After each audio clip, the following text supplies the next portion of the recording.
পরেন আমার সাথে, হব আল্লাহর ওলি চলো আল্লাহর হুকুম মেনে চলি।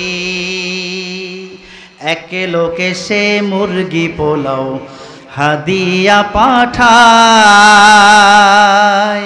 সামনে সারে হাতে নিয়া উঠায় আর নামায়, উঠায় আর নামায়।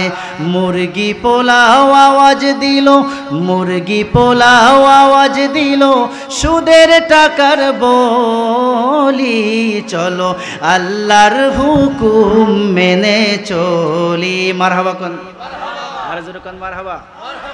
সরসিনার দাদা হুজুর আল্লামা শাহ সুফি নিসারউদ্দিন আহমদ রহমাতুল্লাহি আলাইহি, তিনি আল্লাহর ওলি হয়েছিলেন, আল্লাহর হুকুমগুলো মেনেছিলেন। ঠিক কি ঠিক না?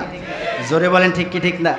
আল্লাহর ওলি কেমন আল্লাহর ওলি হয়েছেন আমার বাবাজিরা, আমার বন্ধুরা, কেমন আল্লাহর ওলি হয়েছেন।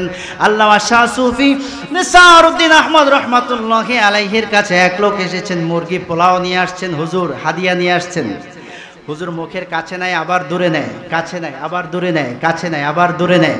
কিছু পরে খাবারগুলো তিনি ফেলে দিলেন। সফর সঙ্গে জিজ্ঞেস করলেন, হুজুর এত সুন্দর সুস্বাদু খাবার আপনি নিজেও খেলেন না, আমাদেরকেও দিলেন না, ঘটনাটা কি? ঘটনা আছে না নাই? কথা কন না, আছে না নাই? হুজুর এত সুন্দর সুস্বাদু খাবার আপনিও খেলেন না, আমাদেরকেও দিলেন না, হুজুর ঘটনাটা কি?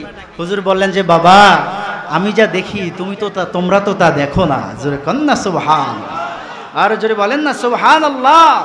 আরে বাবা আমি যখন এই খাবার আমার মুখের কাছে নিয়েছি, খাবারের জবান খুলে গিয়েছে, সে চিৎকার করে বলছে আমাকে, হুজুর আপনি আমাকে খাবেন না, আমি সুদের মাল, সুদের টাকা দিয়ে আমাকে ক্রয় করা হয়েছে, এরপরে রান্না করে আপনার দরবারে নিয়ে আসা হয়েছে, হুজুর আপনি আমাকে খাবেন না। জোরে বলেন না সুবহান।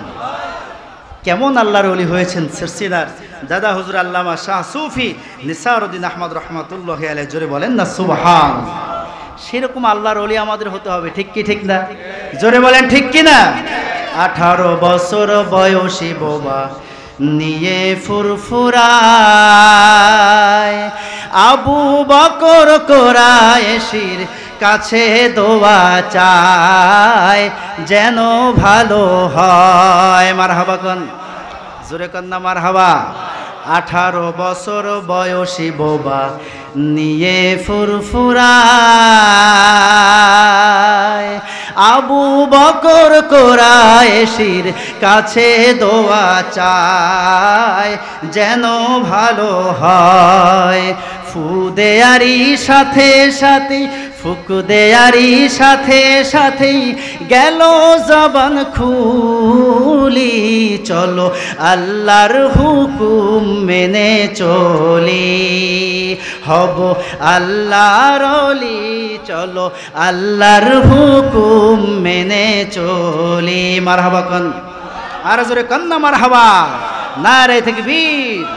ফুরফুরা আবু বকর সিদ্দিকী আল কুরাইশি রহমাতুল্লাহি আলাইহি আল্লাহর হুকুমগুলো মেনে মেনে ইবাদত বন্দেগীর মাধ্যমে, রিয়াজাতের মাধ্যমে আল্লাহ রব্বুল আলামিনের সন্তুষ্টি এমনভাবে অর্জন করেছে, তার কাছে বোবা নিয়ে আসছে, হুজুর ফুক দিয়েছেন, ফু দিয়েছেন, সাথে সাথে সে ভালো হয়ে গিয়েছে। জোরে বলেন না সুবহানাল্লাহ। আর একটু জোরে বলেন না সুবহানাল্লাহ।